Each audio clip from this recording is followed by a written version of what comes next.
वर्षों पुरानी बात है। एक चंदनपुर नामक गांव में एक ब्राह्मण का छोटा सा परिवार रहता था। पंडित दीनदयाल उस छोटे से परिवार के मुखिया थे। उनका परिवार बड़ी सुख शांति से रहता था। गांव के सभी लोग पंडित जी का बहुत आदर करते थे। नित्य सवेरे उठते ही पंडित जी नहाने के बाद मंदिर में पूजा पाठ किया करते थे। शंख घंटियों की आवाज से गांव के सभी लोग समझ जाते थे कि अब सवेरा हो गया है। गांव के श्रद्धालु भक्त भी उस मंदिर में पूजा पाठ करने आया करते थे। साथ में फल फूल, आटा, घी, दूध आदि सामग्री को चढ़ाने के लिए लेकर आते थे। इस प्रकार बिना मांगे भगवान के नाम पर जो भी दान दक्षिणा मिलती थी उससे पंडित जी के परिवार का गुजारा बहुत आराम से हो जाता था। उनका जीवन साधारण सा था। अचानक एक दिन सब गांव वाले चौंक उठे जब सवेरे मंदिर में शंख और घंटियों की कोई आवाज नहीं आई तो गांव वालों को बड़ा आश्चर्य हुआ। उन्होंने सोचा आज क्या बात होगी। पता लगाने कुछ लोग आगे बढ़े। तभी उन्होंने पंडित जी के घर में उनकी पत्नी और बच्चों के जोर जोर से रोने की आवाज सुनाई दी। रोने की आवाज सुनकर गांव के सभी लोग पंडित जी के घर की ओर दौड़ पड़े। सारा गांव वहां इकट्ठा हो गया। वहां का दृश्य देखकर सबका दिल कांप उठा। पंडित जी का शव पड़ा था। उससे लिपटकर उनकी पत्नी और बच्चे बिलख बिलख कर रो रहे थे। पंडित जी की पत्नी ने अपनी चूड़ियां तोड़ डाली और अपना सिंदूर पोंछ डाला। वे विधवा हो गई थी और बेचारे बच्चे अनाथ हो गए थे। अचानक पंडित जी के परिवार पर दुख का पहाड़ टूट पड़ा था। वे अपने पति के चरणों में सिर पटक पटक कर रो रही थी। आप हमें छोड़कर क्यों चले गए नाथ, अब हमारा क्या होगा? मैं इन मासूम बच्चों को कैसे पालूंगी? हे ईश्वर, हम तो लुट गए। हमारी तो दुनिया ही उजड़ गई। अब तो इस दुनिया में हम अकेले ही रह गए। पंडित जी की पत्नी का हाल देखकर गांव वालों की आंखों में भी आंसू भर आए। उन्होंने पंडित जी की पत्नी को दिलासा देते हुए कहा, धैर्य रखो माँ जी, तुम चिंता मत करो। पंडित जी तो अब नहीं रहे पर हम तो हैं। हम सब आज से इन बच्चों का ख्याल रखेंगे, इन्हें भूखा नहीं मरने देंगे। गांव वालों की बातें सुनकर पंडित जी की पत्नी को कुछ शांति मिली। क्या करती बेचारी, धैर्य तो बांधना ही पड़ता है। गांव वालों ने मिलकर पंडित जी का अंतिम संस्कार किया। धीरे धीरे समय के साथ सभी घाव भर जाते हैं। लोग मरने वालों को भूलने लगते हैं। मनुष्य जन्म लेता है और मरता है, लेकिन आत्मा नहीं मरती है। वह आत्मा अजर अमर है, जो केवल शरीर बदलती है और शरीर बदलना ही दूसरा जन्म है। ऐसा ही पंडित जी के साथ भी हुआ। उन्होंने एक सुनहरे हंस के रूप में जन्म लिया, लेकिन इस हंस को अपना पूर्व जन्म अभी तक याद था। जब भी वह अकेला होता उसे अपने परिवार की याद सताने लगती। वे सोचने लगता, मैं तो यहाँ हंस बन गया हूँ, उधर ना जाने मेरी पत्नी और बच्चों का क्या हाल होगा, वे क्या कर रहे होंगे। ये चिंता उसे हर समय सताती रहती। एक दिन उसने अपने बीवी बच्चों से मिलने का निश्चय किया। वह फिर सोचने लगा, मेरा शरीर तो ही नष्ट हुआ है, आत्मा तो वही है और आत्मा का रिश्ता कभी नहीं टूटता है। ऐसा सोचकर वह उड़ता हुआ अपने पूर्व जन्म के घर पहुंच गया। वहां पहुंचकर उसने देखा कि गांव वाले उसके परिवार का पालन पोषण कर रहे हैं, पर फिर भी पत्नी की हालत बुरी है। सबके फटे पुराने कपड़े पहन रखे हैं और उनके चेहरे मुरझाए हुए हैं। अपने पहले परिवार की ये दशा देखकर हंस बने ब्राह्मण का दिल रो उठा। दुख के मारे उसकी आंखों में पानी भर आया। उसने सोचा, आखिर ये मेरा ही तो परिवार है, अब मुझे ही कुछ न कुछ करना पड़ेगा। इनकी हालत मुझसे देखी नहीं जा रही और वे सोचता ही उस कमरे के अंदर चला गया। वहां जाकर वे एक जगह बैठकर इधर उधर देखने लगा। उसके छोटे बेटे सोनू ने जब देखा कि हंस उनके कमरे में आ गया है तो उसने शोर मचाना शुरू कर दिया। माँ माँ देखो, हमारे घर में सुनहरे पंखों वाला हंस आया है, आओ तो सही, तुम भी देखो कितना सुंदर है। सोनू की आवाज सुनकर वो दौड़कर कमरे में आई। सोने वाले पंखों वाले इस हंस को देखकर वे एकदम देखती ही रह गई। हंस बने ब्राह्मण ने अपने पूर्व जन्म की पत्नी को पहचान लिया। उसकी दिशा को देखकर वह बोला, प्रिय, मुझे इस तरह घूर कर क्यों देख रही हो? मैं पिछले जन्म में तुम्हारा पति था, इस जन्म में हंस बन गया हूँ।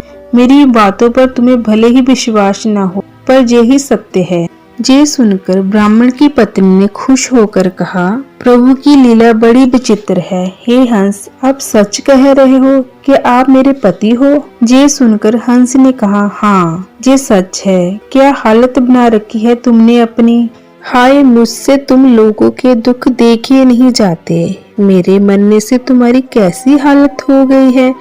ना ठीक से खाना मिला, ना कपड़े, सबके सब कितने कमजोर हो गए हो। देखकर कलेजा मुंह को आता है। ऐसा सुनते ही ब्राह्मण की पत्नी की आंखों से आंसू निकलने लगे। अपने पूर्व जन्म की पत्नी के आंसू देखकर हंस ने उसे दिलासा देते हुए कहा, प्रिय, मत रो, मैं तुम्हारे आंसू नहीं देख सकता। अब चिंता की कोई बात नहीं, मैं जो आ गया हूँ तुम्हारा दुख दूर करने। जो हो गया सो हो गया, अब चिंता की कोई बात नहीं। देखो, मेरे पंख सोने के हैं। तुम मेरा एक पंख निकालकर बाजार में किसी सुनार के पास ले जाओ, वह उसे खरीद लेगा। इससे जो कुछ भी मिले पहले उससे अपने और अपने बच्चों के कपड़े बनवा लो, फिर घर में जिस चीज की जरूरत हो लेती आना, देर ना करो।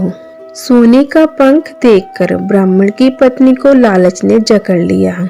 उसकी आंखें चमक उठी। उसने सोचा, सोने का पंख बेचकर खूब धन मिल जाएगा। उसे बाजार जाकर उसने बेच दिया। उससे उन्हें बहुत सारे रुपए मिले। ब्राह्मण की पत्नी का खुशी का ठिकाना ना रहा। इस प्रकार उस दिन से ब्राह्मणी की दरिद्रता दूर होने लगी।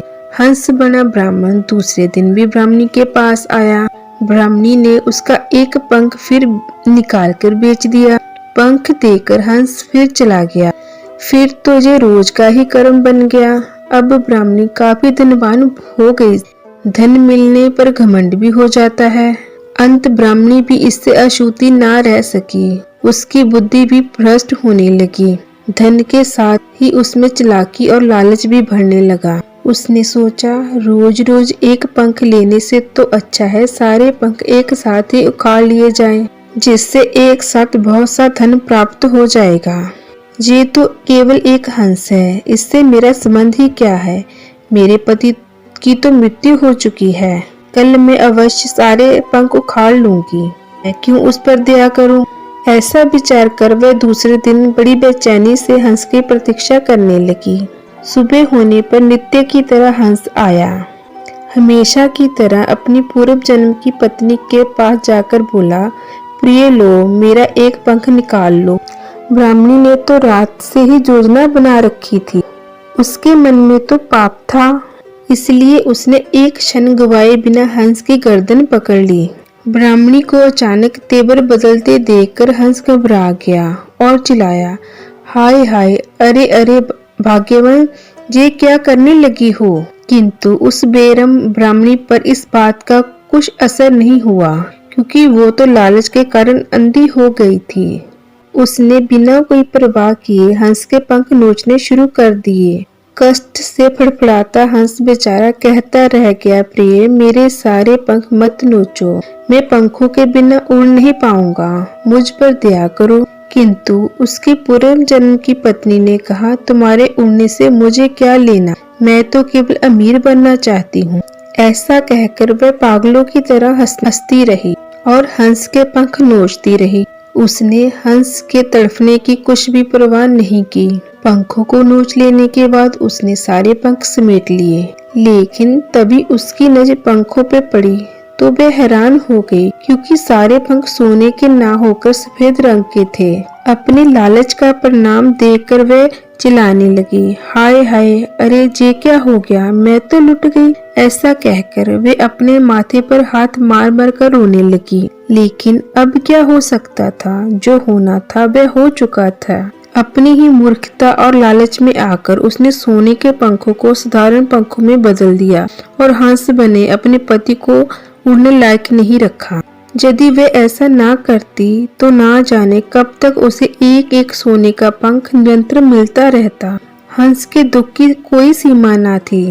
उसने लालची ब्राह्मणी से कहा, बुरे कर्मों का फल सदा बुरा ही होता है। तुम्हें लालच ने आ घेरा था, जिसका परिणाम अब आपके सामने है। इसके बाद वह हंस ब्राह्मणी के ही घर में एक कोने में पड़ा रहता। धीरे धीरे कुछ समय बाद उसके नए पंख उग आए, किंतु अब उसके पंख सोने के ना होकर साधारण पंख थे।